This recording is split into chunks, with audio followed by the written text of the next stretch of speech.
Hello students, তোমাদের সবাইকে স্বাগত। আজকে ক্লাস 9 ভৌত বিজ্ঞানে দ্রবণ অধ্যায়ের ভিডিও নম্বর 7 বা পার্ট 7 ভিডিও। আজকের ভিডিওতে আমরা জানবো কেলাস কি, কেলাস কিভাবে তৈরি করা হয়, কেলাস কত রকমের হয়, সমাকৃতি কেলাস কি, কেলাস জল কি, অর্থাৎ কেলাস সম্পর্কিত সমস্ত বিষয়গুলো আজকের এই ভিডিওতে আমি আলোচনা করব। তাই তোমরা অবশ্যই সিরিয়াস ভাবে দেখো এবং প্রত্যেকটা কনসেপ্ট এবং প্রত্যেকটা প্রশ্ন খাতায় নোট ডাউন করে নাও এবং ভালোভাবে বোঝার চেষ্টা করো।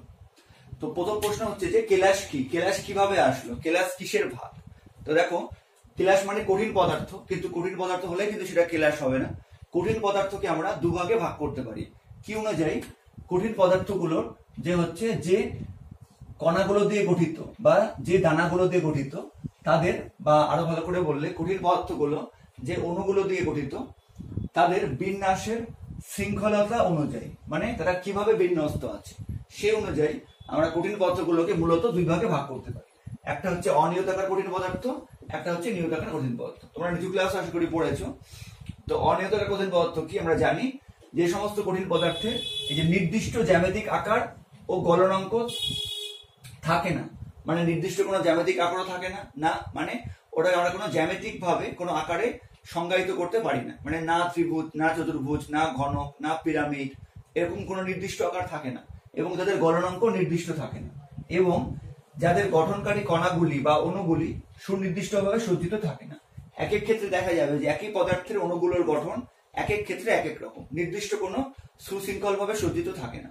তাদেরকে বলা হয় অনিয়তাকার কঠিন পদার্থ আমরা বলে থাকি। যেমন কাঁচ, চুন, মোম, রবার, প্লাস্টিক ইত্যাদি ইত্যাদি হচ্ছে অনিয়তাকার কঠিন পদার্থ। এবং এদের একটা বিশেষ বৈশিষ্ট্য হচ্ছে এদের হাত দিলে সাধারণভাবে আমাদের কোনো দানাদার অনুভূতি হয় না। ঠিক আছে, এটা একটা সাধারণ বৈশিষ্ট্য, সবার ক্ষেত্রেই হবে এমন নয়, কিন্তু বেশিরভাগ অনিয়তাকার পদার্থের ক্ষেত্রেই এদেরকে যদি গুঁড়ো করে দেওয়া হয়, এদের যদি এভাবে আঙ্গুলের মধ্যে এদের যদি ঘষা হয় তাহলে দেখা যাবে যে কোনো দানাদার অনুভূতি হবে না, একটা স্মুথ অনুভূতি হবে। আচ্ছা, এবার নিয়তাকার পদার্থ বা কেলাসাকার পদার্থ বা যেটাকে আমরা কেলাস বলি সেটা কি দেখে নি? নির্দিষ্ট ত্রিমাত্রিক জ্যামিতিক আকার বিশিষ্ট, মানে যে কণাগুলোর বা যে অণুগুলোর নির্দিষ্ট 3 ডাইমেনশনাল মানে ত্রিমাত্রিক আকার থাকবে। যেমন বোর্ডে যেটা লেখা আছে এক্স অক্ষ আর ওয়াই অক্ষ, এটা হচ্ছে দ্বিমাত্রিক, কিন্তু ত্রিমাত্রিক বা যেটাকে আমরা বলি এখন 3D, সেরকম নির্দিষ্ট জ্যামিতিক আকার থাকতে হবে। আচ্ছা, ও নির্দিষ্ট সংখ্যক জ্যামিতিক তল দ্বারা সীমাবদ্ধ, মানে সেই হচ্ছে অণুগুলো বা কণাগুলো একটা নির্দিষ্ট সংখ্যক জ্যামিতিক তল দ্বারা সীমাবদ্ধ হতে হবে, মানে হয় ষড়ভুজাকার বা অষ্টভুজাকার বা পিরামিড, এরকম নির্দিষ্ট সংখ্যক জ্যামিতিক তল দ্বারা সীমাবদ্ধ হতে হবে।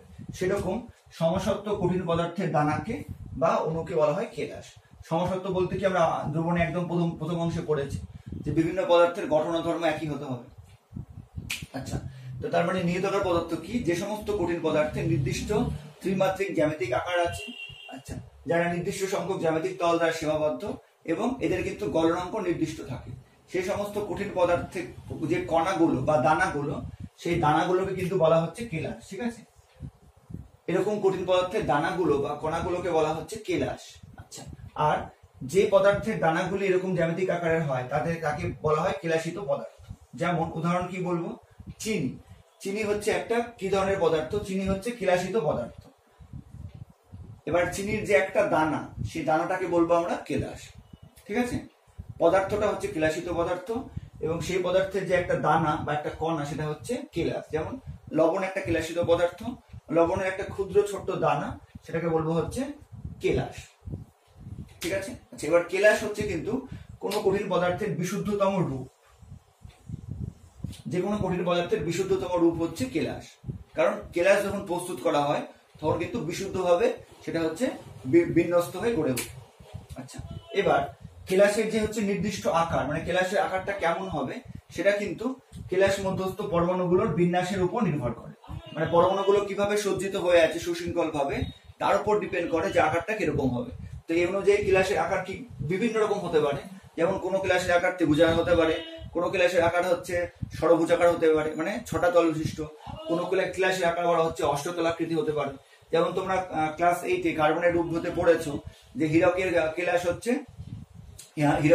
হচ্ছে অষ্টতলাকৃতি, আবার গ্রাফাইটের কেলাস হচ্ছে ষড়ভুজাকার, আবার কোনো কেলাস পিরামিডের মতো হতে পারে, কোনো ক্লাস ঘনকের মতো হতে পারে। এরকম বিভিন্ন যে আকার হবে সেটা কিসের উপর নির্ভর করবে, সেটা হচ্ছে কেলাস মধ্যস্থ পরমাণুগুলোর বিন্যাসের উপর নির্ভর করবে। মানে কেলাস মধ্যস্থ যে পরমাণুগুলো তারা কিভাবে ছড়িয়ে আছে তার উপর ডিপেন্ড করবে যে কেলাসের আকারটা কেমন হবে।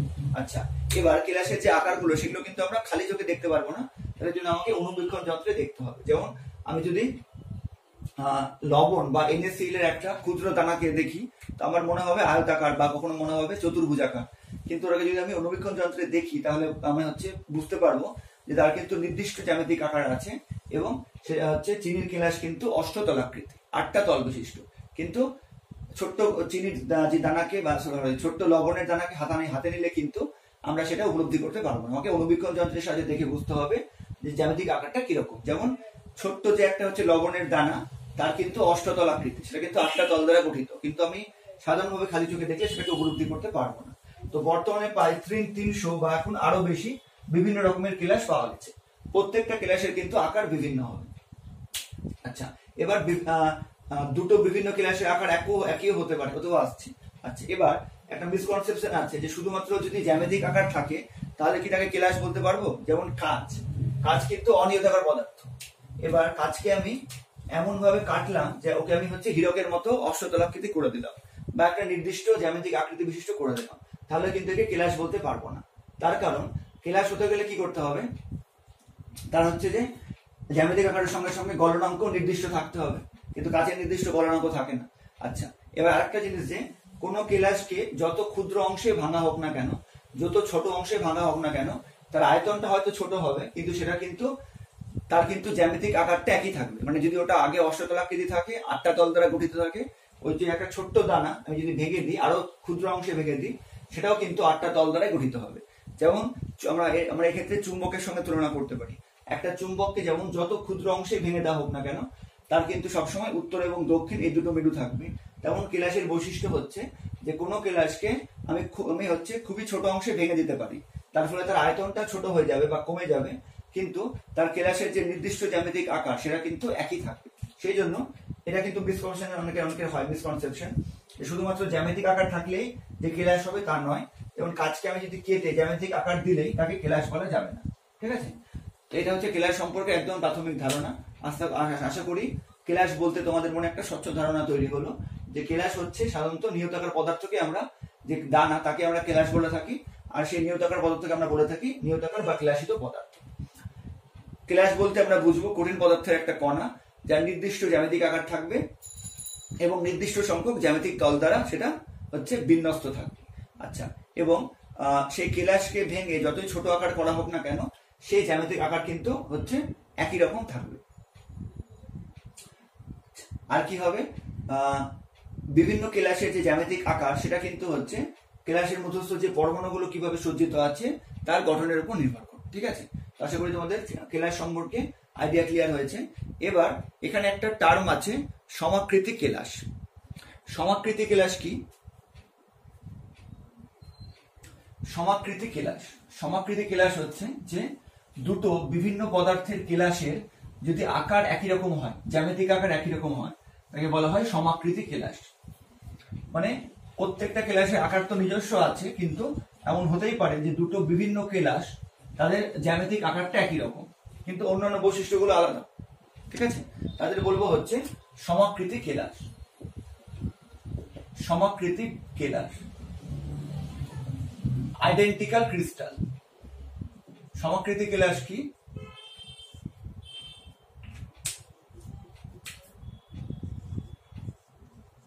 দুটো বিভিন্ন পদার্থের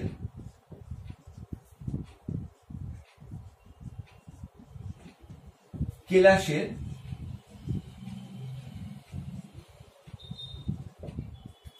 জ্যামিতিক আকার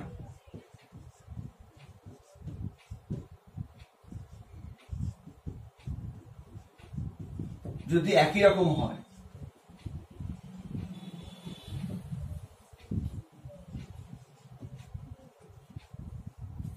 তাদের কি বলা হয়? তাদের বলা হয় সমাকৃতি কেলাস। মানে সম আকৃতির কেলাস, নামটা শুনে বুঝতে পারছো, আইডেন্টিক্যাল।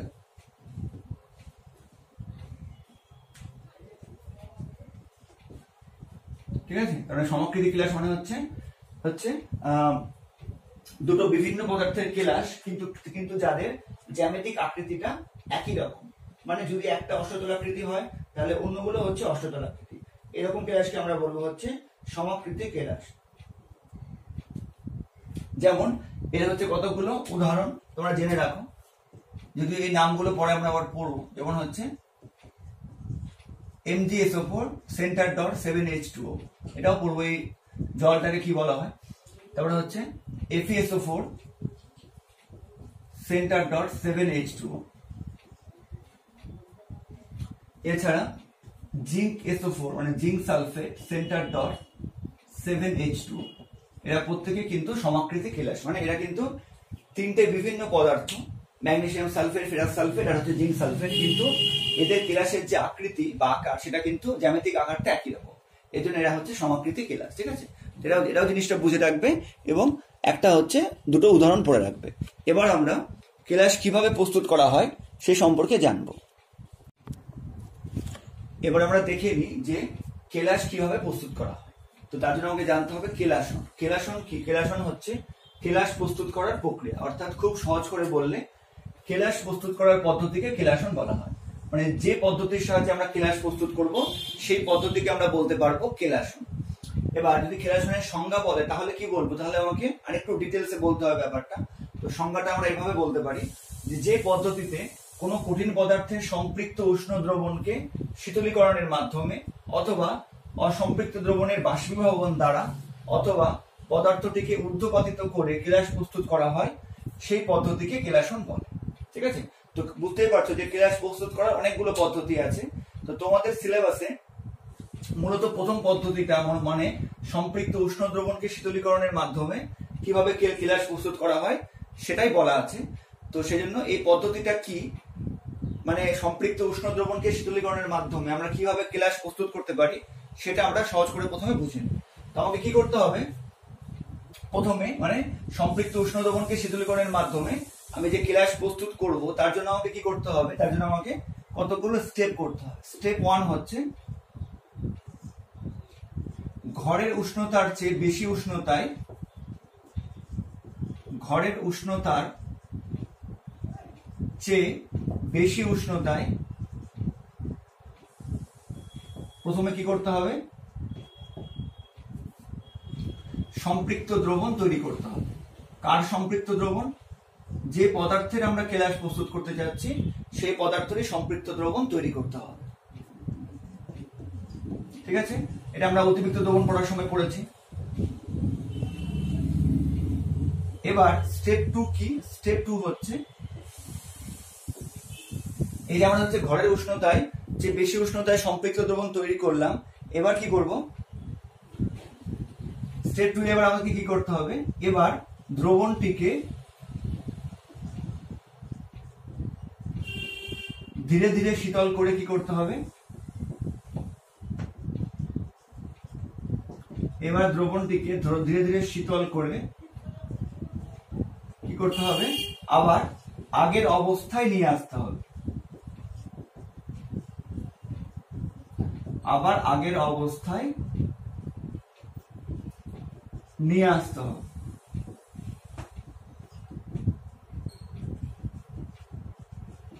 ঠিক আছে, মানে প্রথমে আমি বেশি উষ্ণতায় সম্পৃক্ত দ্রবণ তৈরি করলাম, তারপরে সেই দ্রবণটাকে শীতল করে আমি কি করলাম? আবার ঘরের উষ্ণতায় নিয়ে চলে আসলাম। এবার তার ফলে কি হবে? তার ফলে কিন্তু এবার অতিরিক্ত দ্রবণ তৈরি হবে। ঠিক আছে, তার ফলে কি হবে? ওই পদার্থের মানে যে পদার্থের আমরা সম্পৃক্ত দ্রবণ তৈরি করেছিলাম সেই পদার্থের অতিরিক্ত দ্রবণ তৈরি হয়ে যাবে। কারণ এখন কিন্তু আগের থেকে মানে বেশি উষ্ণতায় হচ্ছে বেশি দ্রাব দ্রবীভূত ছিল, কিন্তু এখন কম উষ্ণতায় নিয়ে আসার ফলে তার থেকে বেশি পরিমাণ দ্রাব দ্রবীভূত আছে। ঠিক আছে, এবার আমরা যেহেতু জানি যে অতিরিক্ত দ্রবণ কিন্তু খুবই অস্থায়ী। ঠিক আছে, অতিরিক্ত দ্রবণ কিন্তু খুবই অস্থায়ী, তাই এই দ্রবণকে না নাড়িয়ে যদি আমি হচ্ছে রেখে দিই, বা আমরা অতিরিক্ত দ্রবণের সময় পড়েছিলাম যে যদি এই দ্রবণের মধ্যে আমরা খুব কোনো হচ্ছে ছোট ধূলিকণা বা কোনো কণা যোগ করি তাহলেও কি হবে? তাহলে কিন্তু ওটা জমে যাবে। ঠিক আছে, এবার যখন এই অতিরিক্ত দ্রবণ তৈরি হবে তার ফলে কি হবে? দ্রবণটাকে আমি যদি না নাড়িয়ে স্থিরভাবে রেখে দিই কিছুক্ষণ, তাহলে দেখবো যে সেখান থেকে কি হবে, কেলাসন প্রক্রিয়া শুরু হবে।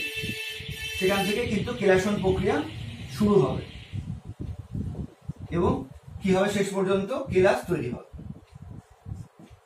এবং শেষ পর্যন্ত কেলাসন প্রক্রিয়া শুরু হবে এবং তার ফলে অবশেষে আমরা কি পাবো, পাত্রের তলায় দেখবো যে যে ওই পদার্থের কেলাস ধীরে ধীরে জমতে শুরু করেছে। ঠিক আছে, এটা হচ্ছে সহজ করে প্রক্রিয়াটা। এবার এটাকে আমরা বুঝে নিই।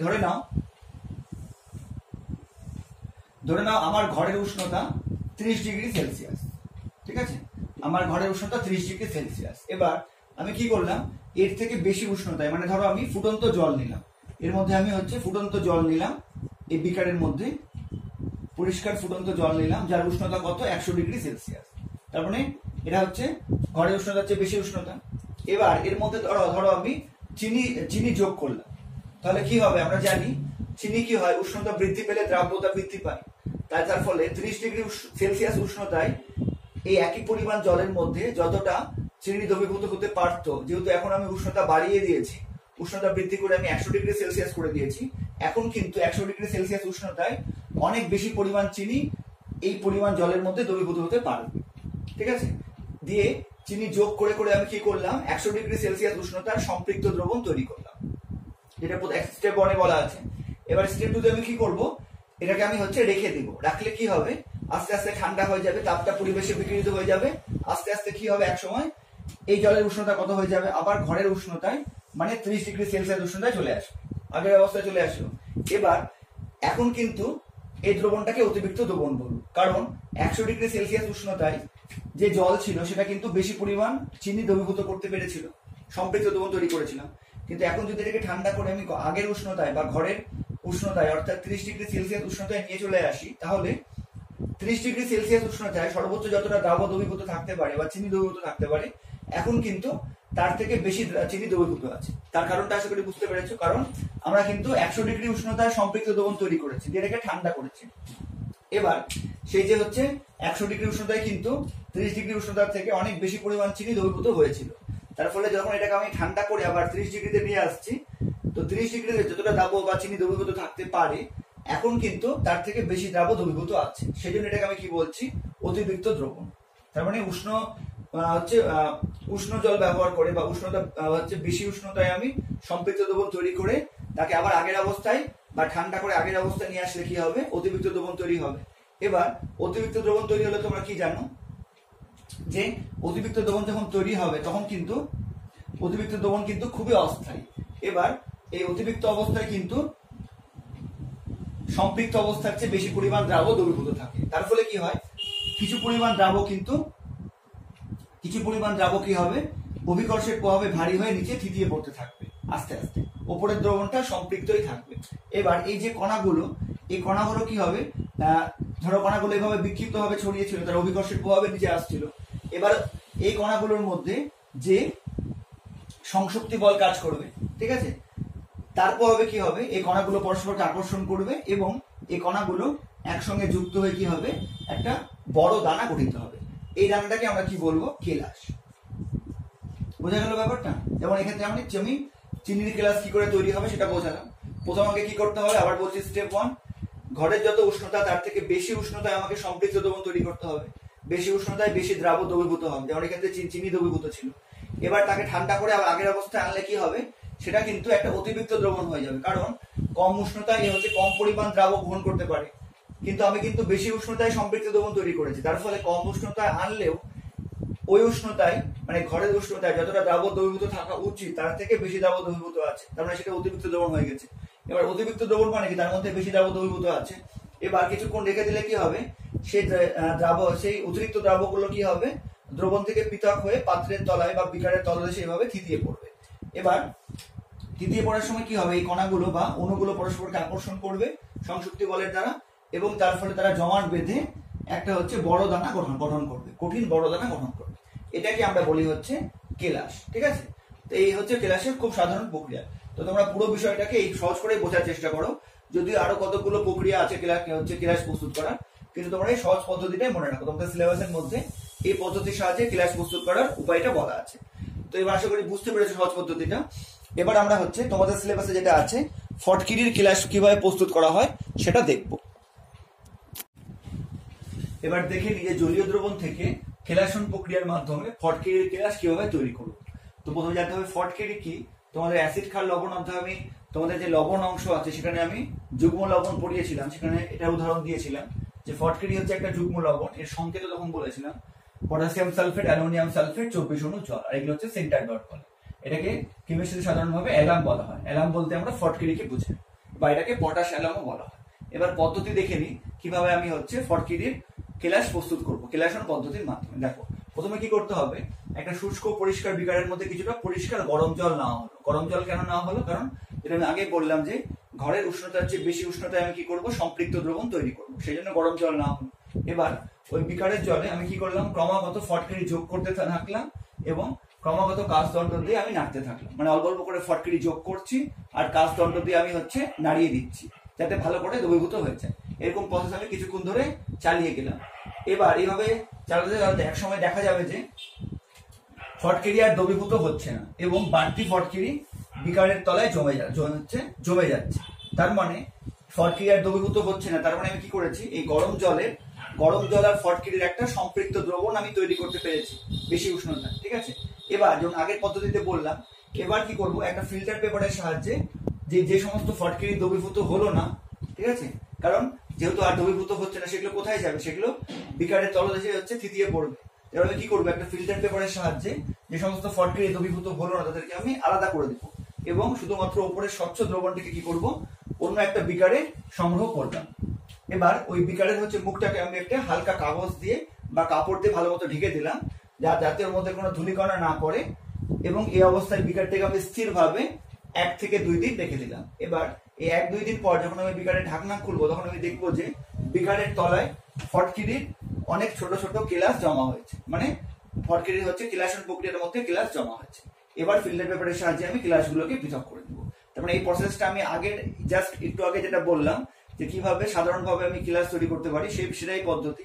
প্রথমে আমি বেশি উষ্ণতায় সম্পৃক্ত দ্রবণ তৈরি করলাম, তারপরে সেই দ্রবণটাকে আমি রেখে দিলাম, ঠান্ডা হলো, তার ফলে সেটা কম উষ্ণতায় কি হয়ে গেল, অতিরিক্ত হয়ে গেল। ঠিক আছে, তার কারণ এই যেখানটা যে হচ্ছে যখন আমি হচ্ছে কয়েকদিন রেখে দিলাম, তখন রেখে দেওয়ার ফলে এই দ্রবণটা কি হয়ে গেল, রেখে দেওয়ার ফলে এই দ্রবণটা কিন্তু অতিরিক্ত হয়ে গেল। তো সেই জন্য বলা হয় যে কেলাসনের পূর্ব মুহূর্তে দ্রবণ কিন্তু অনেকটা অতিরিক্ত হয়। এটা কিন্তু পরীক্ষাতেও আসে যে কেলাসনের পূর্ব মুহূর্তে দ্রবণ কিন্তু অতিরিক্ত হয়। তার কারণ আমি সম্পৃক্ত দ্রবণ তৈরি করেছি বেশি উষ্ণতায়, তারপর ওটাকে যখন আমি রেখে দিলাম তখন কি হলো, সেটা ঠান্ডা হয়ে আবার ঘরের উষ্ণতায় চলে আসলো, তখন কিন্তু সেই দ্রবণটা অতিরিক্ত। এবং এই অতিরিক্ত দ্রবণের মধ্যে কি হবে, কেলাসগুলো হচ্ছে অভিকর্ষের প্রভাবে নিচে পড়বে এবং কেলাসগুলো, যেমন একটু আগে বললাম, কেলাসগুলো একসঙ্গে সংশক্তি বলের দ্বারা যুক্ত হয়ে একটা হচ্ছে অপেক্ষাকৃত বড় ক্লাস তৈরি করবে। কিন্তু এখানে কিন্তু খুব বড় ক্লাস হবে না, এখানে ছোট ছোট ক্লাস তৈরি হবে, কারণ আকর্ষণ বলটা কিন্তু খুব বেশি তীব্র নেই। তখন সেটাকে বলবো আমরা হচ্ছে ফটকিরির ক্লাস তৈরি হলো। এইভাবে কিন্তু ফটকিরির ক্লাস তৈরি করতে পারবো। আর এটা কিন্তু তোমাদের পরীক্ষাতেও আসে, তো তোমরা পরীক্ষার জন্য এইভাবে হচ্ছে ধাপে ধাপে করে মনে রাখতে পারো, তাই তোমাদের মনে রাখতেও সুবিধা হবে গল্পের মতো। এবং অবশ্যই এখানে বই যে হচ্ছে টেক্সট বই যে ছবি আছে, ছবিগুলো তোমরা কিন্তু তার সঙ্গে সঙ্গে দেবে। এবার আমরা যে এই দ্রবণটাকে যে আমরা সংগ্রহ করলাম, ঠিক আছে, দ্রবণটাকে যে আমরা সংগ্রহ করলাম, মানে কেলাসগুলোকে যে আমরা সংগ্রহ করলাম, এবার বাকি কি থাকলো, বাকি হচ্ছে সম্পৃক্ত দ্রবণটা থেকে গেল। এই সম্পৃক্ত দ্রবণটাকে আমরা কি বলবো, শেষ দ্রব, বা ইংরেজি টার্ম হচ্ছে মাদার লিকার। তার মানে শেষ দ্রব কি, এটাও কিন্তু পরীক্ষাতে আসে। তো শেষ দ্রব কি বলবো, শেষ দ্রব কি বলবো, যে শীতল দ্রবণ থেকে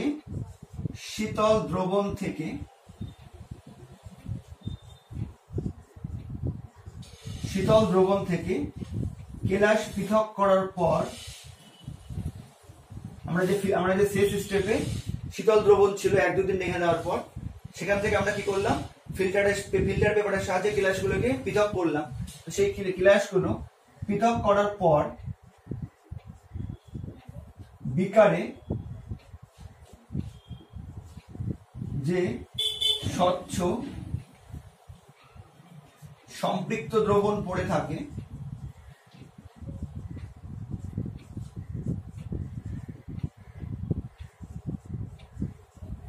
তাকে কি বলা হয়, শেষ দ্রব, বা ইংলিশ টার্মটা হচ্ছে মাদাল লিকার, মানে যেখান থেকে তৈরি হলো এটা সেটা অবশেষে পড়ে থাকলো, তাই না? কারণ আমরা কিন্তু অনেক বেশি পরিমাণ সম্পৃক্ত দ্রবণ তৈরি করেছিলাম, কিন্তু সেখান থেকে কিছু পরিমাণ হচ্ছে কেলাসিত হয়ে পৃথক হলো, আমরা ছোট ছোট কেলাস হচ্ছে সংগ্রহ করতে পারলাম, এবং বাকিটা কি হলো, বাকি দ্রবণটা কিন্তু পাত্রের তলায় হচ্ছে পড়ে থেকে গেল। সেই দ্রবণটাকে আমরা বলবো হচ্ছে শেষ দ্রব বা হচ্ছে মাদাল লিকার। ঠিক আছে, এবার এখানে আরো কিছু কিছু টার্ম আমাদের পড়তে হবে, যেমন বীজ কেলাস, এটা এবার আমরা দেখব। এবার আমরা দেখব বীজ কেলাস কি। তো দেখো, এইমাত্র তোমাদের আমি যে চিনির কেলাস কিভাবে তৈরি করতে হয় এবং তারপরে ফটকিরির কেলাস কিভাবে তৈরি করতে হয় সেটা বোঝালাম। তো সেটা বলার সময় আমি কিভাবে চিনির কেলাস বা ফটকিরির কেলাস তৈরি করা হয় সে সম্পর্কে বলেছি। তো সেখানে আমরা কি পড়েছিলাম, যে একটা বিকারের মধ্যে আমি কি করছি, বেশি উষ্ণতায় সম্পৃক্ত দ্রবণ তৈরি করছি এবং তারপরে ওই সম্পৃক্ত দ্রবণকে আমরা ঠান্ডা করছি, তার ফলে সেটা অতিরিক্ত দ্রবণ হচ্ছে এবং বিকারের তলদেশে ক্ষুদ্র ক্ষুদ্র কেলাস জমা হচ্ছে। এই হচ্ছে পুরো ব্যাপারটা। এবার অনেক ক্ষেত্রে কি দেখা যায়, এই যে বেশি উষ্ণতায় আমি সম্পৃক্ত দ্রবণ যে তৈরি করলাম সেটা সেখান থেকে কেলাসন প্রক্রিয়া শুরু হতে বা এই যে কেলাস জমার প্রক্রিয়া সেটা শুরু হতে অনেকটা সময় লেগে যায়, অর্থাৎ খুব সহজে এই প্রক্রিয়াটা শুরু হতে চায় না। তখন আমরা একটা উপায় কি বের করতে পারি, যে এই যে হচ্ছে বিকারটা, এখান থেকে কি করতে পারি, আমরা কোনো একটা অবলম্বনের সাহায্যে একটা সুতো বেঁধে সেই সুতোর মধ্যে কি করতে পারি, একটা যে পদার্থের কেলাস প্রস্তুত করছি তারই একটা ছোট্ট বীজকে বা ছোট্ট কেলাসকে আমরা হচ্ছে এমন ভাবে ডুবিয়ে রাখতে হবে যেন সেটা সম্পূর্ণ হচ্ছে সম্পৃক্ত দ্রবণের মধ্যে ডুবে থাকে। এইভাবে কিছুক্ষণ রেখে দিতে হবে। তাহলে দেখা যাবে যে এই ছোট্ট কেলাসকে কেন্দ্র করে একটা বড় আকারের কেলাস হচ্ছে উৎপন্ন হয়েছে। তো এই যে হচ্ছে যে ছোট্ট কেলাসকে দেওয়ার ফলে এই কেলাসন প্রক্রিয়া শুরু হলো, এটাকে আমরা বলবো হচ্ছে, এই ছোট্ট কেলাসটাকে বলবো আমরা বীজ কেলাস। যে ছোট্ট কেলাসটা দেওয়ার ফলে এটা শুরু হলো কেলাসন প্রক্রিয়া, এটাকে বলবো আমরা হচ্ছে বীজ কেলাস বা হচ্ছে সিড ক্রিস্টাল। আর এই যে ছোট্ট কেলাসকে কেন্দ্র করে একটা বড় কেলাস তৈরি হলো, এই যে ঘটনা, এটাকে বলবো আমরা হচ্ছে অধিবৃদ্ধি বা ওভারগ্রোথ। এবং এইভাবে যে আমরা হচ্ছে বড় কেলাস তৈরি করলাম আমাদের প্রয়োজন মতো, এই তৈরি করার পদ্ধতিকে বলবো সিডিং। ঠিক আছে, আবার বলছি, আমরা কেলাসন প্রক্রিয়ার সাহায্যে কেলাস প্রস্তুত করার ধাপে কি করছিলাম, প্রথমে আমরা বেশি উষ্ণতায় সম্পৃক্ত দ্রবণ তৈরি করছিলাম, তারপরে সেটাকে ঠান্ডা করে ঘরের উষ্ণতায় নিয়ে আসছিলাম, তার ফলে একটা অতিরিক্ত দ্রবণ তৈরি হচ্ছিল এবং তার পর মুহূর্তে আমরা দেখছিলাম যে কিছুক্ষণের মধ্যে কি হচ্ছিল, যে বিকারের তলদেশে ছোট্ট ছোট্ট কেলাস তৈরি হচ্ছিল। এই ছিল পুরো ব্যাপারটা। এবার এই যে প্রক্রিয়া, মানে কেলাসন প্রক্রিয়া, এটা শুরু করতে অনেক সময় দেখা যায় যে অনেক সময় লেগে যায়, বা অনেক ক্ষেত্রে কিন্তু কেলাসন প্রক্রিয়া সহজে শুরু হতে চায় না। তার উপায় হিসেবে আমরা কি করতে পারি, ওই বিকারের উপর একটা কাঁচদণ্ডের সাহায্যে বা একটা লাঠির সাহায্যে একটা সুতো আমরা বেঁধে দিতে পারি এবং ওই সুতোর তলদেশে বা শেষ অংশে একটা যে পদার্থের কেলাস তৈরি করছি তারই একটা ছোট্ট দানাকে আমরা হচ্ছে বেঁধে দিতে পারি। এমন করে বেঁধে দিতে হবে যেন সম্পূর্ণ দানাটা ওই সম্পৃক্ত দ্রবণের মধ্যে ডুবে থাকে। তাহলে দেখা যাবে যে কেলাসন প্রক্রিয়া কিন্তু খুব তাড়াতাড়ি শুরু হয়ে যাবে এবং আমরা হচ্ছে প্রয়োজন মতো বা আমাদের যে আকারের কেলাস প্রস্তুত করা দরকার বা আমাদের যেরকম ডিমান্ড রয়েছে শিল্পক্ষেত্রে, সেই মাপের আমরা হচ্ছে কেলাস প্রস্তুত করতে পারবো। তো সেটা আমাদের আগে থেকে দেখে নিতে হবে যে আমরা কি মাপের হচ্ছে পেতে চাই, তার জন্য কতটা কেলাস লাগবে। বোঝা গেল ব্যাপারটা? তো এই যে ছোট্ট একটা দানা যোগ করার ফলে কি হলো, অন্য হচ্ছে দ্রবণের হচ্ছে অন্যান্য অণুগুলো ওর প্রতি আকর্ষিত হলো এবং একটা বড় কেলাস তৈরি হলো। এই ঘটনাকে বলা হয় অধিবৃদ্ধি বা ওভারগ্রোথ। যে ছোট্ট দানার জন্য এটা শুরু হলো কেলাসন প্রক্রিয়াটাকে বলা হয় বীজ কেলাস, এবং এইভাবে কেলাস বড় আকারের কেলাস তৈরি করার পদ্ধতিকে বলা হয় সিডিং। ঠিক আছে, এবার হচ্ছে কি বলে বীজ কেলাস কি, এটাও কিন্তু পরীক্ষার জন্য ইম্পর্টেন্ট। এটা কি বলবে দেখে নাও। বীজ কেলাস কাকে বলবো, ঘরের উষ্ণতা অপেক্ষা অধিক উষ্ণতায় প্রস্তুত সম্পৃক্ত দ্রবণের মধ্যে দ্রাবের ছোট কণা ঝুলিয়ে দিলে দেখা যাবে দ্রবণ থেকে আরো দ্রাবক ওই ছোট কেলাসের গায়ে জমা হতে থাকবে, ফলে ওই ছোট কণাটির আকার ক্রমশ বাড়বে। এই ঘটনাকে বলা হয় অধিবৃদ্ধি। মানে এই যে বড় আকারের কেলাস হচ্ছে তৈরি হলে ঘটনাকে বলা হয় অধিবৃদ্ধি, এবং ছোট্ট কেলাসটাকে বলা হয় বীজ কেলাস বা ইংরেজিতে সিড ক্রিস্টাল। এবার আমাকে যদি যেমন ধরো মিছরি তৈরি করবো আমি, তাহলে আমাকে কি করতে হবে, মিশ্রিত একটা ছোট্ট কেলাসকে এইভাবে সম্পৃক্ত দ্রবণের মধ্যে ঝুলিয়ে দিতে হবে। তার ফলে একটা হচ্ছে বড় আকারের কেলাস তৈরি হয়ে যাবে, বা একটা মিশ্রিত বড় একটা হচ্ছে কেলাস তৈরি হয়ে যাবে। ঠিক আছে, তো যে পদার্থের কেলাস তৈরি করতে হবে তারই কিন্তু সেই পদার্থেরই কিন্তু দ্রাবের একটা ছোট কণা বা ছোট কেলাস এর মধ্যে হচ্ছে সম্পৃক্ত দ্রবণের মধ্যে ডুবিয়ে রেখে দিতে হবে। আচ্ছা, এবার এই যে বীজ কেলাস বা এই ছোট্ট দ্রাবের ছোট কণা বা ছোট্ট কেলাস ব্যবহার করে আমরা যে প্রয়োজনীয় আকারে আমাদের প্রয়োজন মতো বড় আকারের কেলাস তৈরি করলাম, সেই পদ্ধতিকে বলবো সিডিং। আর এই ঘটনাকে কি বলা হয়? এই ঘটনাকে বলা হয় অধিবৃদ্ধি। ঠিক আছে, আর এই যে হচ্ছে এইভাবে আমরা যে হচ্ছে তৈরি করলাম বড় আকারের কেলাস, এই ঘটনাকে বলা হয় অধিবৃদ্ধি। তো প্রত্যেকটা কিন্তু পরীক্ষার জন্য এবং তোমাদের ব্যবহারিক দৃষ্টিভঙ্গি থেকেও কিন্তু আমাদের জেনে রাখা দরকার। অধিবৃদ্ধি বা ইংলিশ টার্মটাও জেনে রাখবে, ওভার গ্রোথ। ঠিক আছে, যে ছোট্ট দানা বা ছোট্ট কেলাস যোগ করার ফলে কেলাসন প্রক্রিয়া শুরু হলো এবং বড় আকারের কেলাস উৎপন্ন হলো, সেই যে হচ্ছে ছোট্ট কেলাসটাকে বলবো বীজ কেলাস বা সিড ক্রিস্টাল। আচ্ছা, এবার এই ঘটনাকে বলবো হচ্ছে ওভার গ্রোথ বা অধিবৃদ্ধি। এবং এই যে বড় কেলাসটা তৈরি হলো সেই যে পদ্ধতি, তাকে বলবো আমরা হচ্ছে সিডিং প্রসেস। আচ্ছা, এবার এই যে সিডিং পদ্ধতি এর প্রভাব কি, মানে এটা আমরা কেন করবো? এটা করার মূলত দুটো কারণ। একটা হচ্ছে কেলাসনের গতি বাড়ানো যায়, উপযুক্ত সিডিং এর দ্বারা কেলাসনের গতি বাড়ানো যায়। মানে আমরা নির্দিষ্ট সম্পৃক্ত দ্রবণ অনুযায়ী যদি কোন মাপে এটা হচ্ছে দানা বা কোন মাপে কেলাস যোগ করলে বা সম্পৃক্ত দ্রবণের মধ্যে রেখে দিলে হচ্ছে কেলাসন প্রক্রিয়া শুরু হবে, সেটা যদি আমরা এক্সপেরিমেন্টে বের করতে পারি, তাহলে আমরা দেখবো এই বীজ কেলাস যোগ করার ফলে কিন্তু কেলাসন প্রক্রিয়া তাড়াতাড়ি শুরু হবে এবং আমরা কি করতে পারবো? আমাদের প্রয়োজনের আকারে কেলাস তৈরি করতে পারবো। মানে আমাদের কোন মাপের কেলাস দরকার সেটাও কিন্তু আমরা সেই অনুযায়ী বীজ কেলাস দিয়ে দিলে সেই মাপের কেলাস আমরা তৈরি করতে পারবো। আলাদা করে কিন্তু আমাদের হচ্ছে মেশিনারি কোনো প্রসেস করতে হবে না। তো শিল্পক্ষেত্রে আমাদের দেখা যায় যে বিভিন্ন ক্ষেত্রে আমাদের মানে বিভিন্ন কেলাসের জন্য বিভিন্ন আকারের হচ্ছে ডিমান্ড থাকে শিল্পক্ষেত্রে। তো সেই জন্য শিল্পক্ষেত্রে কিন্তু এই প্রসেস ব্যবহার করা হয়। এর ফলে একেতে কেলাসনের গতি বৃদ্ধি পাচ্ছে, মানে কেলাসন প্রক্রিয়া তাড়াতাড়ি হচ্ছে, মানে খরচ বেঁচে যাচ্ছে, কম সময়ে বেশি প্রোডাক্ট উৎপন্ন করা যাচ্ছে এবং আমরা হচ্ছে আমাদের প্রয়োজন মতো কিন্তু আমাদের প্রয়োজনের আকারের বা যেরকম ডিমান্ড আছে সেই মতো আমরা কিন্তু কেলাস প্রস্তুত করতে পারছি। ঠিক আছে, এবার শিল্পক্ষেত্রে যে কেলাসনের বীজ কেলাস এর গুরুত্ব, শিল্পক্ষেত্রে কেলাসনে বীজ কেলাসের প্রয়োজনীয়তা কি বা গুরুত্ব কি, এটাও কিন্তু আমাদের জেনে রাখতে হবে। এটাও পরীক্ষার জন্য ইম্পর্টেন্ট। প্রয়োজনীয়তা বা গুরুত্ব কি? 1 নম্বর, আমরা যেমন হচ্ছে জানি যে তালের রস থেকে যে তাল মিশ্রি তৈরি করার জন্য একটু আগে বলছিলাম, সেখানে কিন্তু এই বীজ কেলাস পদ্ধতি বা সিডিং প্রসেস ব্যবহার করা হয়। 2 নম্বর, চিনি, সুক্রোজ, প্রোটিন ইত্যাদি তৈরির শিল্পে এই পদ্ধতি ব্যবহার করা হয়।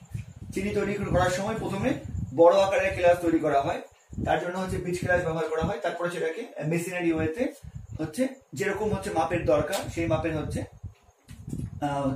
তৈরি করে নেওয়া হয়।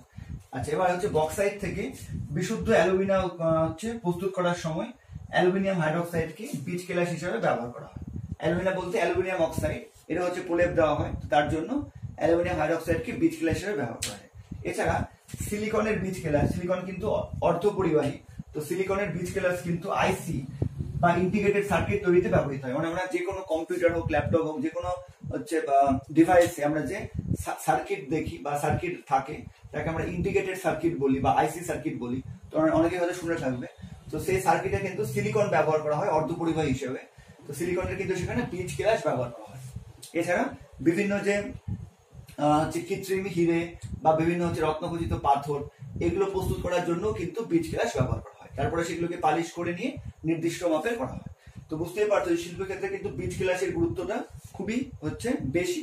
তো আর পরীক্ষার জন্য কিন্তু খুবই দরকারি এগুলো, মানে খুবই কমন, খুবই ইম্পর্টেন্ট এই প্রশ্নগুলো। বীজ কেলাস কি, আচ্ছা অধিবৃদ্ধি কি, সিডিং কি, সিডিং এর হচ্ছে কেন করা হয়, সিডিং এর হচ্ছে গুরুত্ব কি বা বীজ কেলাসের প্রয়োজনীয়তা কি, প্রত্যেকটা প্রশ্ন কিন্তু পরীক্ষার জন্য খুবই ইম্পর্টেন্ট। তাই তোমরা কিন্তু ভালোভাবে নোট করে রাখো।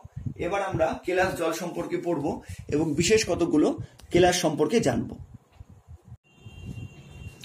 এবার দেখবো কেলাস জল কি। দেখো, আমরা যখন কেলাসন প্রক্রিয়ার মাধ্যমে কেলাস প্রস্তুত করছি তখন দেখা যায় কোন নির্দিষ্ট কেলাসের সঙ্গে একটা নির্দিষ্ট সংখ্যক জলের অণু ওই কেলাসের সঙ্গে আবদ্ধ হয়ে বা রাসায়নিক বন্ধনে যুক্ত হয়ে থাকে। ওই নির্দিষ্ট সংখ্যক জলের অণুকে বলা হয় কেলাস জল। এটা সংজ্ঞা কাকে বলে কি বলবো, যে সম্পৃক্ত জলীয় দ্রবণ থেকে কেলাস গঠনের সময় কোনো কঠিন পদার্থের অণুতে যে নির্দিষ্ট সংখ্যক জলের অণু কেলাসের মধ্যে রাসায়নিক বন্ধনে আবদ্ধ হয়ে থাকে সেই নির্দিষ্ট সংখ্যক জলের অণুকেই কেলাস জল বলে। মানে যখন আমরা কেলাসন প্রক্রিয়ায় কেলাস তৈরি করব তখন দেখা যায় যে কোনো কেলাসের কঠিন কেলাসের সঙ্গে ওই হচ্ছে দ্রবণের মধ্যস্থ কিছু নির্দিষ্ট সংখ্যক জলের অণু যুক্ত হয়ে থাকে বা রাসায়নিক বন্ধনে আবদ্ধ হয়ে থাকে। ওই যে হচ্ছে জলের সংখ্যা, সেই জলের অণুগুলোর সংখ্যাকে আমরা বলি কেলাস জল। আর যেখানে একটা বিষয় মনে রাখবে যে কেলাস জল সমন্বিত কেলাসগুলোকে বলা হয় শোধক কেলাস। এই টার্মটাও কিন্তু আমাদের পরবর্তীকালে লাগবে। তো শোধক কেলাস মানেই হচ্ছে মনে রাখবে জলযুক্ত কেলাস, বা যে সমস্ত কেলাসে কেলাস জল থাকে তাদেরকেই বলা হয় শোধক কেলাস। আচ্ছা, এবার আরেকটা গুরুত্বপূর্ণ তথ্য, কেলাস জলের অণুর উপর কিন্তু কেলাসের গঠন এবং বর্ণ অনেকাংশে নির্ভর করে। মানে যে হচ্ছে কেলাসের গঠনটা কিরকম হবে বা তার কালারটা কিরকম হবে সেটাও কিন্তু কেলাস জলের গঠন হচ্ছে সংখ্যার উপর বা হচ্ছে কেলাস জলের অণুর গঠনের উপর নির্ভর করে। এবার অনার্দ্র কেলাস কি? সমস্ত কেলাসেই যে কেলাস জল থাকবে তেমনটা নাও হতে পারে, বা যে কোনো কেলাস গঠনের সময় যে নির্দিষ্ট সংখ্যক জলের অণু যুক্ত হবে সেরকম নাও হতে পারে। তো অনার্দ্র কেলাস হচ্ছে সেই সমস্ত কেলাস যাদের কেলাস গঠনের সময় কোনো জলের অণুগুলো তাদের সঙ্গে যুক্ত হয় না। অর্থাৎ যে সমস্ত কেলাসে কেলাস জল থাকে না সেই সমস্ত কেলাসগুলোকে বলা হয় অনার্দ্র কেলাস।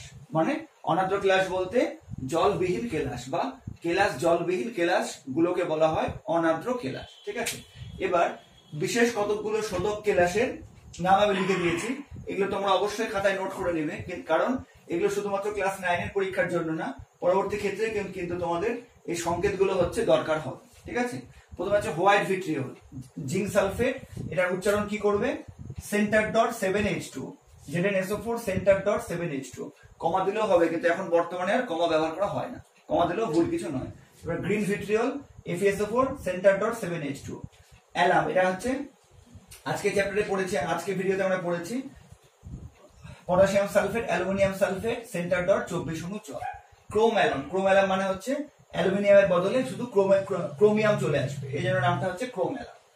তো ক্রোম অ্যালাম মানে হচ্ছে potassium sulphate, K2SO4 centre dot, chromic sulphate, Cr2SO4 thrice centre dot 24 তারপর Epsom salt, MgSO4 centre dot 7H2, borax Na2V4SO7 centre dot 7H2, যেটা কাপড় কাচের সোডাও তোমরা এই চ্যাপ্টারে পড়েছো, Na2CO3 মানে sodium carbonate centre dot 10H2, gypsum, এটা তোমরা অ্যাসিড খাত চ্যাপ্টারে তোমাদের পড়িয়েছিলাম, CSO4 সেন্টার ডট 2H2, এছাড়া তুতে তোমরা এই চ্যাপ্টারে পড়েছো কপার সালফেট বা তুতে, CSO4 সেন্টার ডট 5H2, এটা গ্লোবাল লবণ, দ্রাব্যতা লেখে আমরা পড়েছি, sodium sulphate Na2SO4 centre dot 10H2, এছাড়া আরেকটা আমরা পড়েছি অতিরিক্ত দ্রবণ, কলের দ্রবণ পড়ার সময় হাইপো পড়েছিলাম আমরা, হাইপোটাও কিন্তু কেলাস জলের উদাহরণ হবে।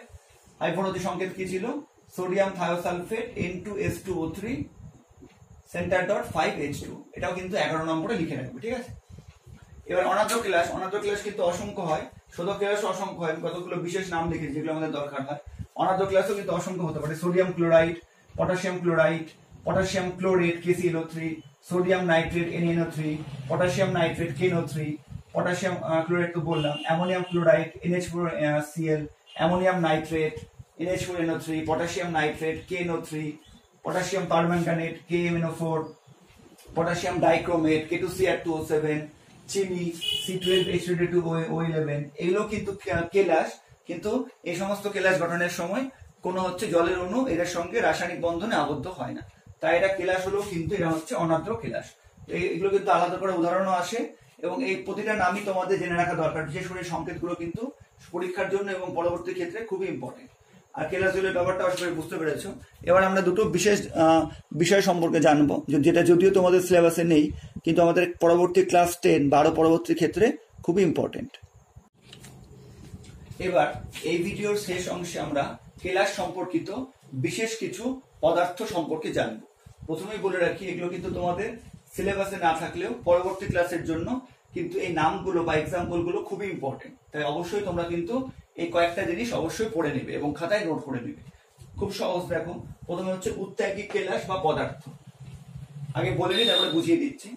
যেসব শোধক কেলাসকে সাধারণ উষ্ণতায় বায়ুতে রাখলে তাদের কেলাস জল আংশিক বা সম্পূর্ণরূপে বাষ্পাকারে অপসারিত হয় এবং কেলাসগুলি অনিয়তাকার হয়ে পড়ে, তাদের উত্তাগী কেলাস বা উত্তাগী পদার্থ বলে। আর যে ধর্মের জন্য এরকম হচ্ছে শোধক কেলাসের এই ধর্মকে উত্তাগ বলে। মানে কিছু কিছু শোধক কেলাসকে যদি খোলা বাতাসে রেখে দেওয়া হয় তাহলে কি হবে, তারা সাধারণ উষ্ণতায় কিন্তু তাদের মধ্যে যতগুলো কেলাস জল ছিল সেগুলো কি হবে, বাষ্পাকারে হচ্ছে বেরিয়ে যাবে এবং তার ফলে কেলাসগুলো কেমন হবে, হচ্ছে পাউডার জাতীয় হয়ে যাবে বা অনিয়তাকার হয়ে যাবে। এই জাতীয় পদার্থগুলোকে আমরা বলি উত্তাগী কেলাস। আর যে ধর্মের জন্য এটা হচ্ছে সেটা তাকে আমরা বলি, সেই ধর্মটাকে আমরা বলি হচ্ছে উত্তাগ। উত্তাগ। কাপড় এমন হচ্ছে কাপড় কাচা সোডা, এর সংকেত কি একটু আগে বললাম, সোডিয়াম কার্বনেট ডেকাহাইড্রেট মানে 10 অণু জল। একে যদি খোলা বাতাসে রেখে দেওয়া হয় তাহলে দেখা যাবে যে এর মধ্যে যে 10 অণু কেলাস জল আছে তার মধ্যে 9 অণু কেলাস জল হচ্ছে পরিবেশে শোষিত হয়ে যাবে বা পরিবেশের যে উষ্ণতা তার ফলে 9 অণু কেলাস জল বাষ্পীভূত হয়ে যাবে। তার ফলে বাঁচবে কত, বাঁচবে হচ্ছে মাত্র 1 অণু কেলাস জল। 9 অণু কেলাস জলে কিন্তু বাষ্পীভূত হয়ে যাবে। যদি উত্তপ্ত করা হয় তাহলে কিন্তু এটাও সম্পূর্ণ বাষ্পীভূত হয়ে যাবে। কিন্তু যদি খোলা বাতাসে রেখে দেওয়া হয় সাধারণভাবে দেখা গেছে যে 10 অণুর মধ্যে 9 অণু বাষ্পীভূত হয়ে যায় এবং 1 অণু কেলাস জল মাত্র অবশিষ্ট থাকে। এই যে হচ্ছে সোডিয়াম কার্বনেটের 1 অণু কেলাস জলযুক্ত সোডিয়াম কার্বনেট, এটাকে কি বলা হয়, এটার নাম হচ্ছে ক্রিস্টাল কার্বনেট। এটার নাম হচ্ছে ক্রিস্টাল কার্বনেট। ঠিক আছে, এই নামটাও কিন্তু মনে রাখবেন। আচ্ছা, এবার এটা সহজ করে কি করে মনে রাখবে, উত্তাগী। উত্তাগী মানে হচ্ছে যারা কেলাস জলকে ত্যাগ করে দিচ্ছে, পরিবেশে বাষ্পীভূত হয়ে যাচ্ছে বা ত্যাগ করে দিচ্ছে। এবার এর ঠিক উল্টো একটা উদ্গ্রাহী। উদ্গ্রাহী মানে কি, যে সমস্ত হচ্ছে অনাদ্র কেলাস কি করবে, কেলাস জল শোষণ করবে। দেখো কতগুলি কেলাসকে বায়ুতে রাখলে এরা কি করে, উল্টো ঘটনা ঘটে। এরা সাধারণ উষ্ণতায় বায়ু থেকে জলীয় বাষ্প শোষণ করে তাতে দ্রবীভূত হয়। এদের বলা হয় উদ্গ্রাহী পদার্থ। কেলাসের এই ধর্মকে বলা হয় উদ্গ্রহ। মানে যে ধর্মের জন্য এরা শোষণ করছে তাকে বলা হয় উদ্গ্রহ। যেমন উদাহরণ কি হবে, MgCl2, magnesium chloride, CaCl2, calcium chloride, NaOH বা সোডিয়াম হাইড্রোক্সাইড, KOH বা পটাশিয়াম হাইড্রোক্সাইড ইত্যাদি। তার মানে কি হচ্ছে, এরা ঠিক উল্টো ঘটনা ঘটছে। উত্তাগী কেলাস কি করছে, কিছু পরিমাণ কেলাস জল পরিবেশে ত্যাগ করছে বা বাষ্পীভূত হচ্ছে, এরা হচ্ছে শোধক কেলাস। আর উদ্গ্রাহী পদার্থ কারা হবে, যারা হচ্ছে অনাদ্র কেলাস। এরা কি করছে, উল্টো উল্টো ঘটনা করছে, মানে পরিবেশ থেকে কিছু পরিমাণ কেলাস জলকে এরা হচ্ছে শোষণ করছে এবং তাতে নিজেরাই দ্রবীভূত হয়ে যাচ্ছে। এদেরকে বলছি আমরা উদ্গ্রাহী পদার্থ। আর যে ধর্মের জন্য এটা হচ্ছে তাকে আমরা বলছি উদ্গ্রহ। হ্যাঁ, আচ্ছা, এবার এটার কারণ কি বা এরকম কেন হচ্ছে সেগুলোর কিন্তু ব্যাখ্যা আছে, কিন্তু যেহেতু তোমাদের সিলেবাসে নেই এগুলো, সেজন্য ব্যাখ্যাতে আমি আর যাচ্ছি না। তোমরা শুধুমাত্র এই টার্মগুলো কাকে বলে একটা সহজ ধারণা রাখো এবং এক্সাম্পল গুলো মনে রাখো। ঠিক আছে, আর কি করে মনে রাখবে, খুব সহজ ব্যাপার। উত্যাগী মানে যারা কেলাস জল ত্যাগ করবে, এরা কি হবে, কেলাস জলযুক্ত পদার্থ হবে। উদ্গ্রাহী মানে উল্টো, যারা কে হচ্ছে তাদের কেলাস কি করবে, কেলাস অনাদ্র কেলাস যারা পরিবেশ থেকে, উদ্গ্রাহী মানে হচ্ছে জল শোষণ করবে। এখান থেকে একটা প্রশ্ন দেয়, খুব বিখ্যাত প্রশ্ন, যে বর্ষাকালে খাদ্য লবণ ভিজে যায় কেন? বর্ষাকালে খাদ্য লবণ ভিজে যায় কেন? তো এই আমাদের যে হচ্ছে এখন আমরা এখন যে প্যাকেটের হচ্ছে বা ব্র্যান্ডেড খাদ্য লবণ ব্যবহার করি সেগুলো কিন্তু সাধারণত ভিজে যায় না। তো খাদ্য লবণ কিন্তু তুমি যদি হচ্ছে খোলা হচ্ছে বা লুজ যদি হচ্ছে লবণ ব্যবহার করো কেউ, সেগুলো যদি বর্ষাকালে রেখে দিলে দেখা যাবে সেগুলো কিন্তু ভিজে যায়। তার কারণ ওই খাদ্য লবণের মধ্যে অশুদ্ধ হিসাবে ম্যাগনেসিয়াম ক্লোরাইড বা ক্যালসিয়াম ক্লোরাইড থাকে। এরা হচ্ছে উদ্গ্রাহী পদার্থ। তার ফলে এরা কি করবে, পরিবেশ থেকে জল শোষণ করে নেবে এবং তার ফলে খাদ্য লবণকে ভিজিয়ে দেবে। আবার বলছি, এরপর হচ্ছে ভিত্তি করে একটা খুবই ইম্পর্টেন্ট প্রশ্ন, বর্ষাকালে খাদ্য লবণ ভিজে যায় কেন? এটা কিন্তু আমাদের যে ব্র্যান্ডেড লবণ সেগুলোর ক্ষেত্রে কিন্তু এরকম হবে না, একটু খুব সামান্য ভিজে ভিজে মনে হবে, তার কারণ এদের মধ্যে কোনো অশুদ্ধি থাকে না। কিন্তু আমরা যদি হচ্ছে খোলা লবণ কেউ ব্যবহার করে থাকো, বা অনেকে হচ্ছে গাছে দেওয়ার জন্য বা হচ্ছে নারকেল গাছে দেওয়ার জন্য বা বিভিন্ন ক্ষেত্রে অনেকে বা আচার করার জন্য অনেকে খোলা লবণ কিনে দোকান থেকে, মুদিখানার দোকান থেকে, সেই খোলা লবণগুলো দেখবে বর্ষাকালে কিন্তু ভেজা ভেজা হয়ে যায়। তার কারণ সেই খোলা লবণগুলো যেহেতু ব্র্যান্ডেড নয়, তাদের মধ্যে কিন্তু অশুদ্ধ হিসাবে ম্যাগনেসিয়াম ক্লোরাইড বা ক্যালসিয়াম ক্লোরাইড থাকে। এটা কি ধরনের পদার্থ? এটা হচ্ছে উদ্গ্রাহী পদার্থ। এটা কি করে, এরা পরিবেশ থেকে জলীয় বাষ্প শোষণ করে এবং তার ফলে যেহেতু এটা খাদ্য লবণের মধ্যে থাকছে ম্যাগনেসিয়াম ক্লোরাইড বা ক্যালসিয়াম ক্লোরাইড, তার ফলে এরা খাদ্য লবণকেও কিন্তু ভিজিয়ে দেয়। এই জন্য বর্ষাকালে খাদ্য লবণ ভিজে যায়। এই প্রশ্নটা কিন্তু খুব সহজ করে মনে রাখবে। ঠিক আছে। আচ্ছা, এবার খুব ইম্পর্টেন্ট একটা জিনিস, নিরোধক বা হচ্ছে জল শোষক পদার্থ। নিরোধকের বাংলা হচ্ছে জল শোষক পদার্থ। এটা কিন্তু তোমরা অ্যাসিড খার চ্যাপ্টারে তোমাদের পড়িয়েছিলাম, যে চিনির মধ্যে গাঢ় সালফুরিক অ্যাসিড যোগ করলে চিনি কালো হয়ে যায়। সেখানে বলেছিলাম যে গাঢ় সালফুরিক অ্যাসিড হচ্ছে একটা নিরোধক পদার্থ। এবার কাকে বলে এটা নিরোধক পদার্থ? দেখো, কিছু পদার্থ আছে যারা বায়ুর জলীয় বাষ্প শোষণ করে কিন্তু তাতে দ্রবীভূত হয় না। এই যে উদ্গ্রাহী পদার্থ আর নিরোধক পদার্থের পার্থক্য কি? উদ্গ্রাহী পদার্থ এবং নিরোধক পদার্থ উভয় কিন্তু হচ্ছে বা বায়ু থেকে জলীয় বাষ্প শোষণ করে, কিন্তু উদ্গ্রাহী পদার্থ তাতে হচ্ছে দ্রবীভূত হয়, কিন্তু নিরোধক পদার্থ বা জল শোষক পদার্থ কিন্তু তাতে দ্রবীভূত হয় না। এই ধরনের পদার্থকে আমরা বলি নিরোধক বা জলাকর্ষী পদার্থ বা জল শোষক পদার্থ, মানে যারা জলকে শোষণ করে কিন্তু নিজেরা দ্রবীভূত হয়। এবার ব্যবহার কি খুব ইম্পর্টেন্ট, গ্যাসীয় মিশ্রণ থেকে জলীয় বাষ্প অপসারিত করতে এদের ব্যবহার করা হয়।